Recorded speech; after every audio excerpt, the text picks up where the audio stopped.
स्वागत है आपका न्यूज विद मनोज में। मैं हूं मनोज यादव और मैं आप लोग के लिए शिक्षा से संबंधित सभी खबरें और सही खबरें प्रतिदिन लेकर उपस्थित होता हूं। तो इसी तरह की खबरें देखने के लिए आप हमारे चैनल न्यूज विद मनोज को ज़रूर सब्सक्राइब कीजिए और साथ ही बेल आइकन को प्रेस कर लीजिए ताकि मेरे आने वाले सभी वीडियोज़ के नोटिफिकेशन आप तक पहुँच सकें और आप इससे लाभान्वित हो सकें। तो चलिए देख लेते हैं कि आज की खबर क्या है। आप अपने स्क्रीन पर देख सकते हैं कि झारखंड में किसी बाहरी व्यक्ति को नहीं लेने देंगे नौकरी सीएम।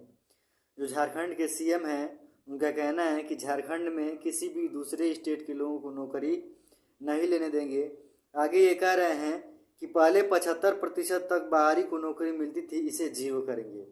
और आगे इनका कहना है कि पहले झारखंड में 75% बाहरी लोगों को नौकरी मिलती थी, अब हम इसे जीरो करेंगे और केवल झारखंड निवासी ही झारखंड में नौकरी पा सकेंगे।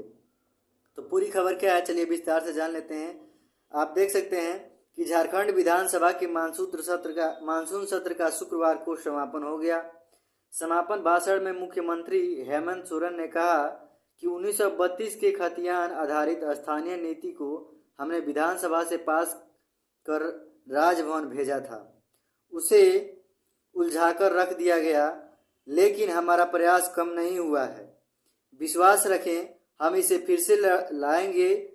उन्होंने कहा कि सुदेश महतो बड़ी चतुराई से पूछ रहे हैं कि कौन सी नीति पर सरकार अभी नौकरियां देने जा रही है।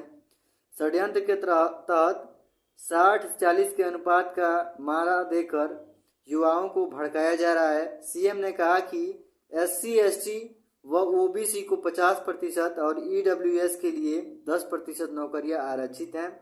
ऐसा नहीं होगा कि शेष 40% में सभी बाहरी ही घुस जाएंगे।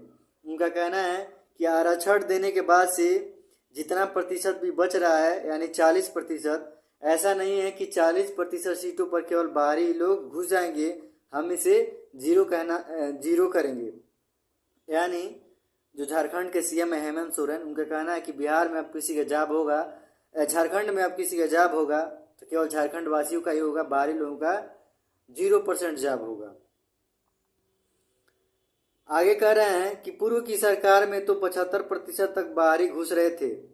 आगे ये कह रहे हैं कि जो पूर्व की सरकार थी उनमें 75% तक बाहरी लोग नौकरी पा रहे थे। फिर ये आगे कह रहे हैं कि अभी भी 15 से 20% बाहरी घुस जाते हैं, हम इसे भी जल्दी ही जीरो कर देंगे। कह रहे हैं कि हमारी सरकार में भी 15 से 20% बाहरी लोग घुस जाते हैं सरकारी नौकरी में झारखंड में, अब हम इसे जीरो करेंगे। आपको पता है कि बिहार में जब भी बहाली होता है तो बिहार के लोगों का कम सिलेक्शन होता है और बाहरी लोगों का, मुख्यतः जो उत्तर प्रदेश है, उत्तर प्रदेश से आए लोगों का अधिकतर जॉब हो जाता है। बिहार में शिक्षक बहाली चल रही है, उसमें भी अधिकतर सिलेक्शन उत्तर प्रदेश वाले जो स्टूडेंट्स हैं उनका भी हो रहा है। तो इसी को देखते हुए शायद झारखंड के जो सीएम है हेमंत सोरेन, उनका भी कहना है कि अभी भी राज्य में 15 से 20% जो बाहरी लोग हैं उनका सरकारी जॉब हो रहा है, इसे हम जीरो करने का प्रयास करेंगे। आगे कह रहे हैं, इससे पहले उन्होंने केंद्र और भाजपा पर प्रहार किया, कहा विपक्ष के क्या मुद्दे हैं यह उन्हें समझ में नहीं आ रहा है, ये सभी इंपोर्ट होकर आते हैं, ये आदिवासी पिछड़ों के हितों की बात करते हैं लेकिन सबसे अधिक उनसे शोषण करते हैं। इन्होंने मणिपुर ही नहीं देश के अन्य पहाड़ी इलाकों को भी अस्त व्यस्त कर दिया है। और आगे कह रहे हैं हेमंत सोरेन जो झारखंड के सीएम हैं, इन्होंने आदिवासी लोगों के खिलाफ केवल एजेंडा चलाते हैं, तो वे उनके खिलाफ कुछ नहीं करते हैं। और भी जो पहाड़ी इलाका है वहाँ भी बीजेपी की जो सरकार है उस क्षेत्र को अस्त व्यस्त कर दी है, जैसे आप मणिपुर का एग्जाम्पल ले सकते हैं। आगे देखिए, इनका कहना है कि अंतिम दिन 2 और नए विधेयक आए, और जो विधानसभा का सत्र था, अंतिम दिन 2 नए विधेयक और लाए गए हैं। इनमें क्या कहा गया है कि GST संशोधन व मेडिकल विश्वविद्यालय बिल पास, सीएम होंगे चांसलर। GST संशोधन बिल व मेडिकल बिल पास किए गए हैं और इसके चांसलर किसको रखा गया है, जो झारखंड के सीएम है हेमंत सोरेन, उनको रखा गया है। इसमें कहा गया कि GST संशोधन विधेयक और झारखंड स्वास्थ्य विज्ञान विश्वविद्यालय विधेयक 2023 पास हो गया है। सीएम इस विश्वविद्यालय के कुलाधिपति यानी चांसलर होंगे। इस बिल पर विपक्ष ने आपत्ति जताई। अमित मंडल ने कहा कि सीएम को चांसलर बनाने की क्या जरूरत आ पड़ी। वहीं अगर बावरी ने कहा गैर भाजपा शासित राज्यों तमिलनाडु, पश्चिम बंगाल और पंजाब की पिछड़ों की तरह झारखंड सरकार भी सीएम को चांसलर बनाने का कार्य कर रही है। यानी जो विपक्ष है झारखंड में भाजपा की सरकार, उनका आरोप प्रत्यारोप लगाया जा रहा है झारखंड की सरकार पर। और जो झारखंड की सरकार है, हेमंत सोरेन की सरकार है, उनके द्वारा आरोप लगाया जा रहा है कि पिछली सरकारों में जो झारखंड में लगभग अधिकतर सरकारी जॉब पाने वाले लोगों की संख्या थी वह बाहरी लोगों की थी, यानी बाहरी स्टेट के लोगों की थी।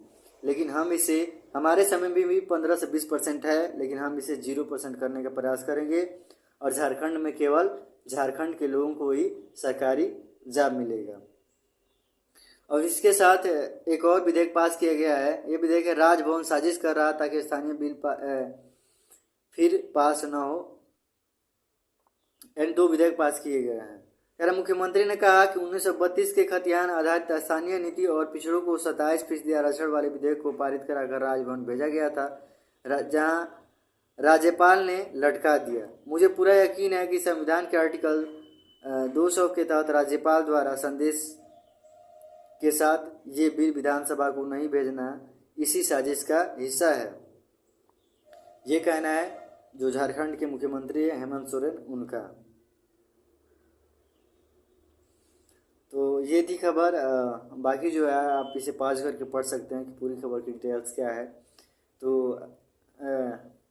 बिहार ही नहीं बाकी स्टेट्स में भी यह मुद्दा उठाया जा रहा है कि जो बिहार के लोग हैं उनका सरकारी जॉब बिहार में कम हो रहा है, झारखंड के लोग हैं झारखंड के लोगों का सरकारी जॉब कम हो रहा है और बाहर के लोगों का ज़्यादा हो जा रहा है।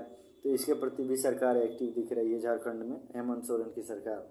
तो ये रही आज की खबर। इसी तरह की खबरें देखने के लिए आप शिक्षा से संबंधित कोई भी खबरें नहीं छूटेंगी। आप सिर्फ चैनल को सब्सक्राइब कर लीजिए, बेल आइकन को प्रेस कर लीजिए, ताकि जितनी भी शिक्षा से संबंधित खबरें हैं, चाहे वो अखबार के माध्यम से रोज़ प्रकाशित होती हों, चाहे किसी अन्य विश्वसनीय स्रोतों के माध्यम से, वे सभी खबरें हम आप तक सही समय पर और सही से पहुंचाने की कोशिश करेंगे। सिर्फ आप चैनल को सब्सक्राइब कर लीजिए और बेल आइकन को प्रेस कर लीजिए। हाँ, पसंद है तो लाइक कर लीजिए और अपने दोस्तों के साथ शेयर भी कर लीजिए, ताकि आपके साथ साथ आपके दोस्त भी इससे लाभान्वित हो सकें। और आपकी क्या राय है कि जिस स्टेट में भी बहाली हो रही है केवल उसी स्टेट के अभ्यर्थी वहाँ सरकारी जा पाएँ कि बाहरी स्टेट के लोग भी पाएँ? आप अपनी राय भी कमेंट सेक्शन में दे सकते हैं। यह कितना उचित होगा, कितना सही होगा, आप अपनी राय कमेंट सेक्शन में रख सकते हैं, कमेंट कर सकते हैं। धन्यवाद साथियों।